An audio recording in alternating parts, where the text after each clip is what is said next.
People, this is a public service announcement, as once again, a child has been violated by a trusted individual who is somewhat popular. The character known as Brother Polight, his stage name, stands accused of assaulting a child, sexually assaulting a child. A motivational speaker, a polygamist, the author of numerous books, of which I have never read and will never read, returned a young girl to her mother after he was entrusted with her care for a short time. He returned this child to her mother in an awful, god-awful condition. The nerve. The child encountered no one else but him, and he had the nerve to return this child to her mother in a terrible condition. I'll read the article that lays it out quite clearly. Let me just say this. Parents, single parents, mothers, aunts, uncles, caregivers, upstanding people that are concerned about children.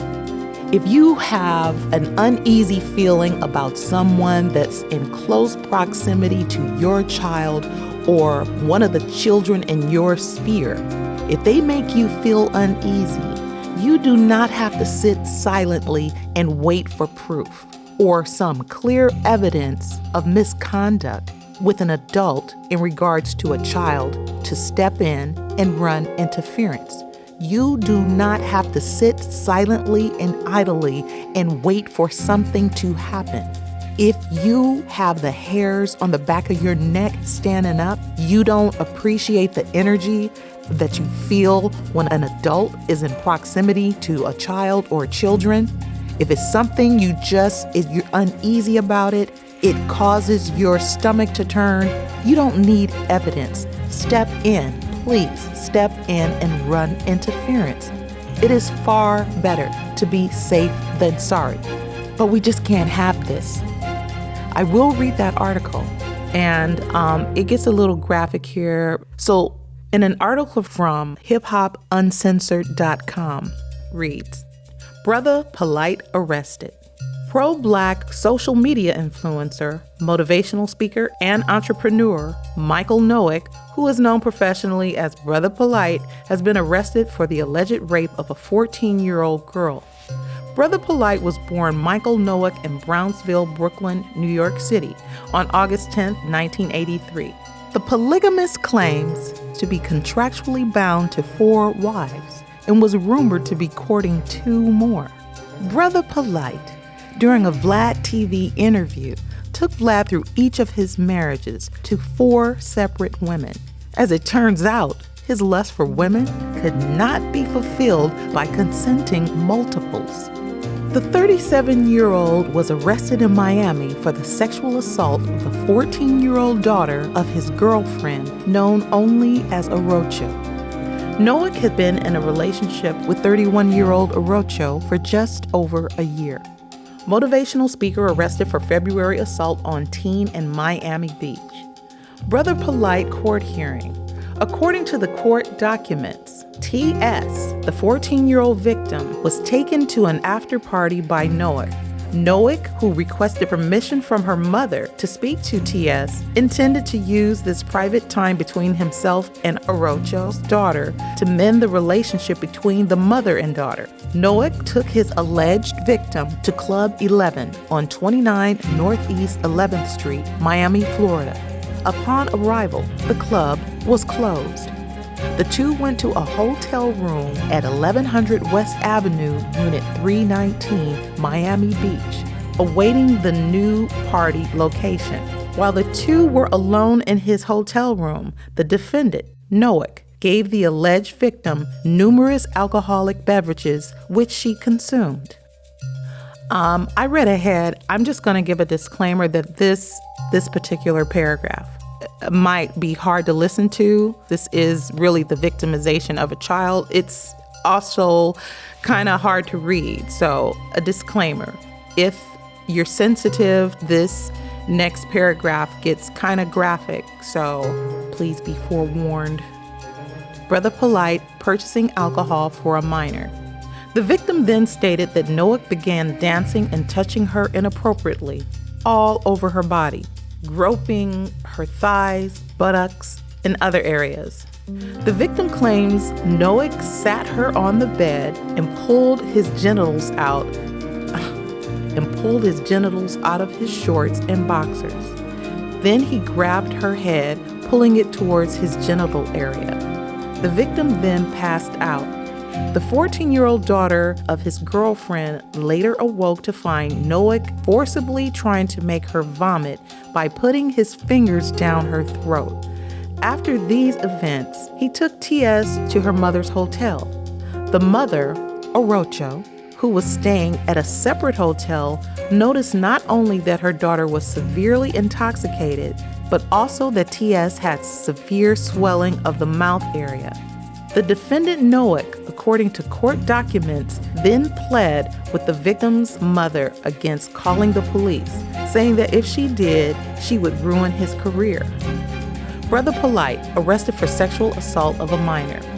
Miss Orocho transported the victim to Mount Sinai Hospital, where T.S. disclosed sexual battery. The victim was transported by her mother to the Roxy Bolton Rape Treatment Center in Miami, where her clothing items were gathered and a rape kit was performed with evidence collected. Said evidence was transported to Miami-Dade County's forensic lab on 5/4/2021. Forensic evidence confirms Brother Polight as guilty. Good God. Results from Miami-Dade County Forensic Lab were received and confirmed. The 14-year-old victim, T.S., had a total of 6 confirmatory semen stains on her shirt and scarf. A DNA warrant was obtained and served to defendant Noack on 6/8/2021. The DNA sample swab taken from Noack was transported to Miami-Dade's forensic lab for analysis on 8/10/2021. The Miami-Dade forensic report confirmed that the semen found on 14-year-old victim T.S. matched the defendant, Noack. Noack has since been arrested. His bond was denied. Now, Brother Polight will have his day in court, and as time moves on, any inaccuracies will be cleaned up and will gain more clarity. But at least we know that a child has been violated. A child has been mishandled. Here I am reading through this story. It starts off and it progresses that, they got DNA. I mean, did somebody frame him? I mean, come on. This is not gossip. And single ladies that are out there dating, you have fresh relationships, new acquaintances, and you're getting to know someone. A lot of times you don't even know what the man's intentions are in regards to you. You can hardly handle these men yourself. As a matter of fact, a lot of times these men see you as a victim. They see you as someone to run over. And they may be running over you, playing games on you. So your child is hardly a match. And you know when you are not in an ideal situation with a man. You know that. So don't leave your child in their care. There's always an alternative, as children remain vulnerable and continue to be victimized. We just can't have this. We can't go on being fabulous and doing all the things that we want to do that are just the fruits of life and just allow children to be victimized. To the clowns that will violate children and the alleged perpetrator. You will not be known for your books. You're going to be known as a predator. And most people that know your name as life goes on are going to know you for this act, for these events that happen between you and this child. It just seems that there's no end. I hate to call him Brother Polight, Michael Noack, with your stage name, because you're just playing a role, the character, Brother Polight. Let me just say this to all of you. You do not have to wait for proof if someone is causing you concern about the way that they are behaving or the energy you feel as they are in close proximity with children. If you have a child that could be in danger in your sphere, speak on it. Don't remain silent. Getting into these relationships, ladies, you might want to hang out with a dude. That don't mean you have to expose your children to these men, especially young single mothers. You know, that's a big price to pay for some male company that he damages your child for life, your son or your daughter, or even, you know, a family member. You really gotta watch the company you keep. You don't have to be able to explain it. If you feel any discomfort or any type of way about someone that you're seeing, it could be someone in your family. You may not be able to perform a citizen's arrest based on suspicion or uncomfortable feelings, but you do not have to allow your children to be chaperoned and trust them to someone. It's not too many reasons why a young girl in particular needs to be alone with a man that's not her father. I think you need to think twice, thrice about that. It's just, hey, if you have a feeling about someone that is around one of your young loved ones, a helpless child, don't question yourself. Do not question yourself. You may not be able to make a citizen's arrest based on being uncomfortable, but you do not have to sit idly or silently while this child is in situations where they're alone in a person's care that you don't feel good about. And if you don't feel good about it, that is enough to stop these private encounters between young children and adults, namely men, that you don't feel good about. The hairs on the back of your neck raise up. Something in your stomach, something in your gut, just you feel uneasy about it. There is no reason to suck it up and allow a child to spend solitary time with an adult male that makes you uncomfortable. If the mother doesn't see it, if you're the grandmother and you see it, speak on it. Speak on it. You could save a child an experience that will haunt them, could haunt them for the rest of their life. And sometimes these, God forbid, these children lose their lives at the hands of these predators. These serial predators. Snatch a child's virginity from her. I mean, come on. Just protecting children in whatever community. It just seems, no doubt, that these perpetrators, they come from all different walks of life, all races, creeds, and colors. But there's something about a well-rehearsed predator like this, in posing as an upstanding man, a type of upstanding man. I mean, a lot of people don't have problems with these alternative lifestyles, polygamy. I don't think that's a crime. I don't think it's a crime, but it sure is a crime taking someone's choice from them, taking someone's experience, an experience that's supposed to be a beautiful, natural experience, and then you just gonna snatch their humanity from them like that. That's out. But I will be back. Thank you for listening. I'm very sorry if anyone was emotionally charged from this story. I felt the same way. If it means anything, it really moved me in a way that I didn't want to be moved today, but this can't be. We can't have this. We just cannot have this. I definitely cannot be silent on this issue. And I will continue to follow this story.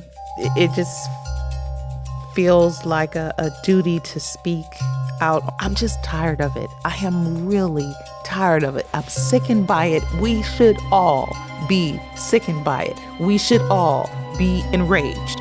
I mean, this isn't the first time I felt this, but this is the first time I'm coming. It just goes too far. And this is something that needs to be tackled everywhere, because there's always a predator around. Around every corner, there seems that there's some budding predator around. Somebody that is trying to hustle some woman, get into her life, run over her and her children. And I'm going to bring my emotions more in check, because I'm really outraged. It sickened me. It saddened me. It just hurts me. Just this kind of shamelessness, the nerve of it. This can't be. We can't have this. We just cannot have this. Today I'm a little emotional about this story, but I'm going to follow this up. I think that's our duty as citizens, as human beings, to speak on things. You just can't be silent on these things. Although this is not the first time this ever happened in the history of man, we have to shout this from the hills. We can't be having this. We cannot have this. This is intolerable, and we need to. Prevention is the cure. Prevention is the cure. I would love to never have to tell a story like this. I would love to never hear and come to find that a story like this is true. This is not exciting. This is not artistic. This don't have nothing to do with living and loving life. You know, I'm here, YouTube at this point, to this particular channel was to talk about motivational things, artistic things. But really, I wouldn't care though if I was doing a channel about gardening. I wouldn't care if I was doing a channel about face painting, hand gliding. I would call this out. I just can't have that. I have to speak out on this, and I'm sure that I'm going to come on camera. I just want to get this story out to all people, because these perpetrators come from all walks of life, all social and economic levels, all kinds of professions. But they're most able to do this when they're in positions of trust. And not all men do these type of things, and not all children fall victim, but it's just far too frequently. And prevention is the cure. Prevention is the cure. But there's just so much to be said on the subject, more than can be said in one breath, more than I'm prepared to talk about right now in this video today. But I thank you so much for listening, and I wish you peace and well-being.